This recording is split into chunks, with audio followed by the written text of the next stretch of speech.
പാലക്കാട് മാരകലഹരിമരുന്നായ മെത്താഫെറ്റമിനുമായി യുവാവ് പിടിയിൽ. കൊല്ലം പെരിനാട് പാമ്പാലിൽ ജ്യോതിഷ ഭവനത്തിൽ മഹാദേവനെയാണ് ടൗൺ നോർത്ത് പോലീസും ജില്ലാ ലഹരിവിരുദ്ധ സ്ക്വാഡും ചേർന്ന് നടത്തിയ സംയുക്ത പരിശോധനയിൽ പിടികൂടിയത്. ഞായറാഴ്ച പാലക്കാട് ജംഗ്ഷൻ റെയിൽവേ സ്റ്റേഷന് സമീപമുള്ള മെമു ഷെഡിലേക്ക് പോകുന്ന വഴിയിൽ സംശയാസ്പദമായ സാഹചര്യത്തിൽ യുവാവിനെ പോലീസ് കണ്ടതോടെ പരിശോധിക്കുകയായിരുന്നു. ഇയാളുടെ കൈവശത്തു നിന്നും ഏകദേശം 7 ഗ്രാം മെത്താഫെറ്റമിൻ കണ്ടെടുത്തു. പ്രതിക്കെതിരെ NDPS നിയമപ്രകാരം കേസ് രജിസ്റ്റർ ചെയ്ത് തുടർ നടപടികൾ സ്വീകരിച്ചു. ലഹരിമരുന്ന് എവിടെ നിന്ന് എത്തിച്ചുവെന്നും ഇതിന് പിന്നിൽ കൂടുതൽ പേർ ഉൾപ്പെട്ടിട്ടുണ്ടോ എന്നും പോലീസ് അന്വേഷിക്കുകയാണ്.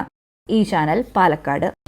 നിങ്ങളുടെ വീട്ടിലേക്ക് ആവശ്യമായ ഒരു പുതിയ വാഷിംഗ് മെഷീൻ അതല്ലെങ്കിൽ ഒരു സോഫ സെറ്റ് വാങ്ങാൻ വേണ്ടി പ്ലാൻ ചെയ്യുകയാണോ?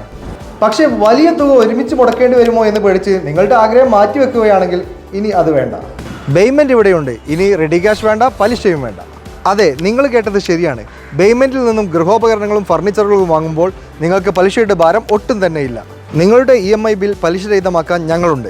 ഇനിയും എന്തിനു കാത്തിരിക്കണം? നിങ്ങളുടെ സ്വപ്ന ഫർണിച്ചറുകളോ പുതിയ ഗൃഹോപകരണങ്ങളോ ഇന്ന് തന്നെ പേയ്മെന്റിലൂടെ സ്വന്തമാക്കൂ. കൂടുതൽ വിവരങ്ങൾ അറിയാനും EMI പ്ലാനുകൾ മനസ്സിലാക്കാനും ഇപ്പോൾ തന്നെ കോൺടാക്ട് ചെയ്യൂ.